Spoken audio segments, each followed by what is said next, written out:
Bharatiya Janata party के उम्मीदवार रेवतराम जी डांगा के समर्थन में इस नामांकन सभा में हमारे बीच में राजस्थान के मुख्यमंत्री आदरणीय भजनलाल जी शर्मा साहब, मंच पर उपस्थित भारतीय जनता पार्टी के प्रदेश अध्यक्ष आदरणीय मदन जी राठौड़ साहब, दिल्ली में केंद्र सरकार में मंत्री जो आज हमारे बीच में पधारे और जैसे कि पहले बोला कि माँ का पावना और हैं एन का गजेंद्र जी शेखावत साहब, साथ में बहुत से, देखो आज इतनी भरी पूरी सरकार हमारे बीच में बैठी है। के बिश्नोई साहब मंत्री जी हमारे बीच में, जाबर सिंह जी खर्रा साहब हैं और उसके बाद सीआर चौधरी साहब हैं, सुरेश रावत जी जो यहाँ पे प्रभारी भी हैं, हमारे स्थानीय यहाँ की मंजू जी बागमार जी, विजय सिंह जी, बाबू सिंह जी साहब, अजय जी किलक साहब, 5 बार विधायक, 5 बार है ना सर जोगेश्वर जी साहब, 5वीं बार विधायक बनकर के आने वाले जोगेश्वर जी गर्ग साहब, बहुत ही बढ़िया बोलते हैं। शायद आज मौका ना मिले पर कभी ना कभी आपके बीच में आकर के बहुत बढ़िया अपना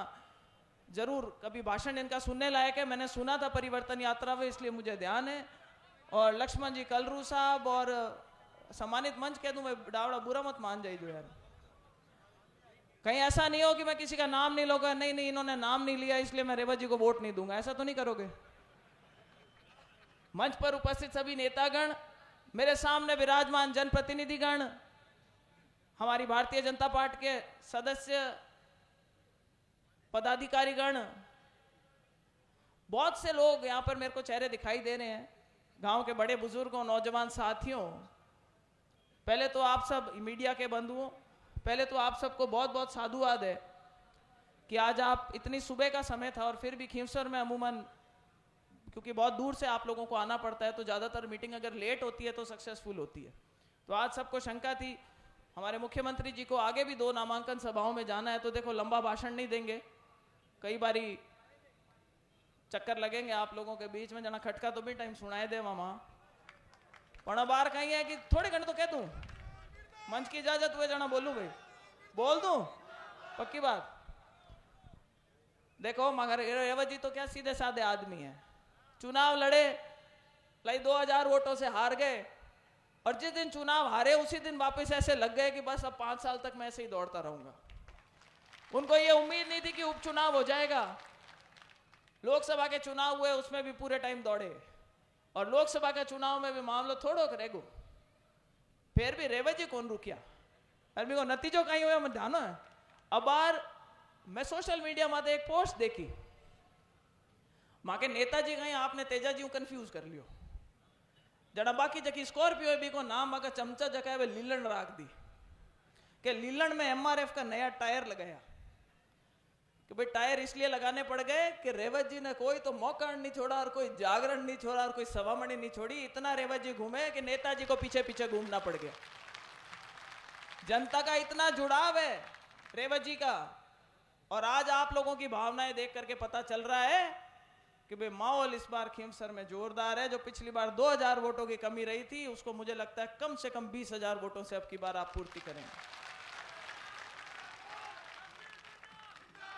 सारे नेता आज आपको यह बताने के लिए आए, देखो वोटों की ताकत तो आपके पास में, हमारे में से किसी के पास समान नहीं है, आधों के तो वोट भी नहीं लगते यहां पे, लेकिन हम सब सिर्फ ये बताने के लिए आए हैं कि एक तरफ ऐसी पार्टी और एक तरफ ऐसे नेता हैं जिन्होंने हर बार, खींवसर नामी है, तेजा जी के नाम से नामी है, खरनाल हमारा यहाँ पे लोक देवता का जो मंदिर है वो नामी है, और इन्होंने बहुत नेतागिरी करी इसके नाम पे।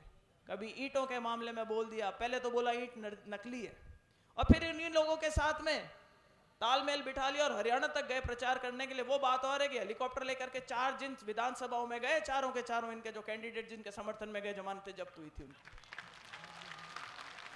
और वो कारण ये है कि जनता समझ गई, और जनता से पहले तो कहीं मका नेता समझ गया, बीजेपी का वो और भले कांग्रेस का वो। नेताजी कहीं करता कि हर बार एक गठबंधन कर आता, कोई चुनाव लड़ो, मारे हमी लड़ो, दूजा के हमी लड़ो, कहीं करता गठबंधन आता, 2 पार्टियां मिल भेड़ी उड़ चुनाव लड़ती। अब कल कहीं त्रिकोणीय संघर्ष हुई को जना और हुई रोचक हुई मुकाबलों में तो कहूं।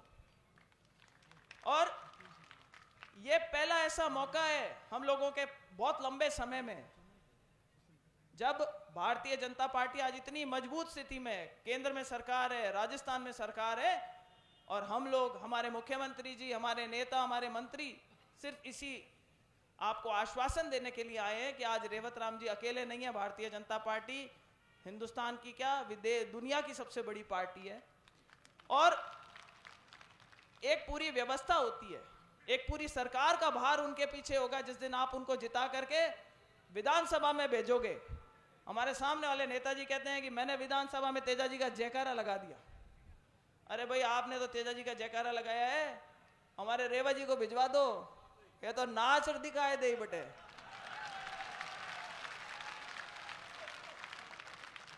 अरे कोई आसपास कोई अगर कोई बाजरे के अगर खेत मिल गया तो पूरा बूटा और उपाड़ दे। तो रेवत जी को जोरदार समर्थन दो, आप जिताओ। जिन्होंने पहले बोला परिवारवाद, अरे परिवारवाद पहली बाई पचे भाई, अरे बे लुगाई। और कल हम घर पे बैठे थे, सारे सरपंच आए हुए थे, रेवत जी बैठे थे, तब तक कैंडिडेट अनाउंस नहीं किया था, तो सब लोग कयास लगा रहे थे कि नेताजी ने भाषण दिया है कि अब की बार जहर का घूंट पीना पड़ सकता है। तो सब लोगों को आस बंदी के 2,90,000 वोटर है खीवसर में, भाई अब कल हो सके नेताजी कोई कार्यकर्ता नहीं टिकट दे देवे। जितना में नाम आएगो, कनिका जी को नाम आयो, नाम आयो जना लोग क्योंकि सब तो कहता जहर को घूट पीनो पड़ी। मैंने कहा तो नारायण जी ने पायो है, जहर का घूट तो नारायण जी के लिए था, जिनको पीना पड़ा। कनिका जी बन के आई। कनिका जी के कल मैंने देखा प्रेस वार्ता हुई, कनिका जी ने बैठ करके प्रेस से संबोधित होते हुए बोला कि मैं महिला सशक्तिकरण के लिए काम करूंगी। हमने कहा भाई शुरुआत घर से करो।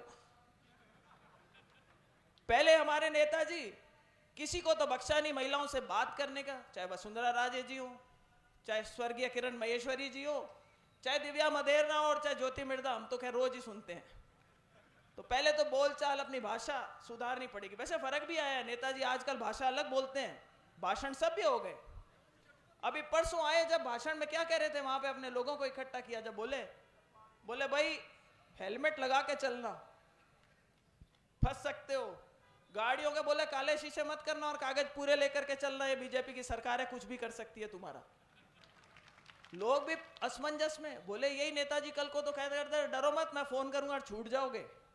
उन्हीं नेताजी की आज भाषा बदल गई, क्योंकि जो सरकारें हैं वो उनकी रीति नीति समझ गई और जनता उनकी रीति नीति समझ गई। आज परिस्थितियां बिल्कुल अलग है ग्राउंड पे। खीवसर के लोग चाहते हैं कि हमारा विकास हो, हमारा काम हो, अगर हम कहीं जाएं तो कोई हमारी सुनवाई हो। उनको आज भी बरगला रहे हैं। भाषण में क्या बोले कि 13 तक तो वोट पड़ेंगे, दब के रहो थोड़े से, 15 तारीख को कलेक्टर की और एसपी की कुर्सी में वापस अपन ही बैठेंगे। भाई कैसे बैठोगे, राज तो इनका है। खीवसर की एक सीट से राज थोड़ी पलट जाएगा, सत्ता पर पलट रही है क्या? सत्ता तो बनी हुई है और राज यही रहेगा 4.25 साल तक। काम अपने को यहीं से निकालने हैं। और एक और आरोप लगाएंगे कि हमारे रेवत डांगा जी को जातिवाद के रूप में बांटना चाहेंगे। रेवत डांगा जी का मैं कहना चाहूंगी, किसान वर्ग के हैं, अपने समाज से आते हैं, किसी को 36 कौम का हमें सहयोग चाहिए जीतने के लिए। और अगर किसी के कोई बढ़त हो तो भाई उनके बट निकालने मत पहुंच जाना। लाई बड़ा आदमी है, 2 चुनाव लड़ने के, दूसरे चुनाव लड़ रहे, खर्चा भी होता है। पहले चुनाव में चुनाव लड़े, हार गए, बहुत थोड़े कम वोटों से हार गए, नींद 2-2 घंटे लेकर के निकाला, इन्होंने काम चलाया है। तो भाई अब की बार अगर कोई गिले शिकवे छोटे बड़े हो तो मैं कहूंगी कि हाथ जोड़ करके निवेदन है। मैं अपनी तरफ से सिर्फ इतना ही कहना चाहती हूँ कि मैं तो भाई रेवत डांगा जी का नहीं मानती, मैं तो ये मानती हूँ ये मेरा ही चुनाव है। ज्योति मिर्धा यही सोच करके चुनाव लड़ेगी कि वही रेवत डांगा है, और हर एक संभव प्रयास करेंगे कि सब लोग साथ मिलकर के, हमारे नेता साथ मिलकर के, हमारी जनता साथ मिलकर के रेवत डांगा जी को एक जोरदार यहां से जीत दिला करके भेजे, जब तो बात भी बने। और मुख्यमंत्री जी भी, मैं आपका भी धन्यवाद करना चाहूंगी। मेरे नामांकन में आप आए थे, हमारे पूरे राजस्थान की एक सबसे ज्वलन समस्या थी जो आपने किसी ने सामने नहीं रखी थी। मैंने बोला भाटों की ट्रॉलियों से परेशान हो रहे हैं, आपने इशारे में बोला और आज तक कोई परेशान नहीं हो रहा। ये राज के पलके होते हैं, ये राज की ताकत होती है। आज अगर हम कहें, आज हम बोले कि हमारे किसान भाइयों के जो मुआवजा मिलवाना है वो, उसके लिए मैं मुख्यमंत्री जी से निवेदन करूंगी कि आप प्रयास करें कि वो जल्दी मिले। यही वो नेताजी है जिन्होंने, रेवत डांगा जी दुखी हो गए थे, पंचायत समिति के प्रधान थे, इनकी पार्टी के नेता थे, और अपने सरपंचों का, बड़े नेताओं को कह के पेमेंट रुकवाया था, कुछ पेमेंट अभी भी बाकी है। मैं मुख्यमंत्री जी से निवेदन करूंगी कि उन सरपंचों का इन पंचायत समितियों के अंदर 2-2 साल से पेमेंट अटके हुए, उसको भी करवाने का प्रयास करें।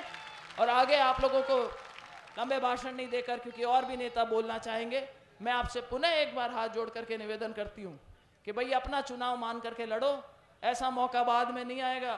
बकरी अब के फाटे में आई हुई है, जहर का घूंट पी के बैठी हुई है, पीछे रहना मत। रंग बदलने वाले गिरगाटों को सब पहचान चुके हैं, जनता भी पहचान चुकी, पार्टियां भी पहचान चुकी। तो लगे रहो, 13 तारीख तक बिल्कुल मुस्तैदी के साथ लगो। 23 तारीख को ईश्वर ने चाहा तो परिणाम अपने पक्ष में आएगा। इन्हीं शब्दों के साथ आप इस वक्त यहाँ पर पधारे, रेवत जी के समर्थन में पधारे, हमारी बात सुनी, उसके लिए बहुत बहुत आभार, बहुत बहुत धन्यवाद। राम राम सर, और बोलो भारत माता की। राम राम सर। धन्यवाद ज्योति मिर्धा जी। मैं हमारे चिकित्सा मंत्री आदरणीय गजेंद्र सिंह खीवसर साहब से आग्रह करूंगा कि वो मंच पर पधारे और उद्बोधन दे। मैं उससे पहले आग्रह करूंगा भाई लक्ष्मण जी मेघवाल कलरू मेड़ता सिटी के एमएलए, जोरदार तालियों से लक्ष्मण जी का स्वागत करें, अभिनंदन करें। और मैं लक्ष्मी नारायण जी से आग्रह करूंगा कि सापा पहना करके आदरणीय मेड़ता सिटी के विधायक लक्ष्मण जी का स्वागत करें। आदरणीय खीवसर साहब अपना उद्बोधन देवे।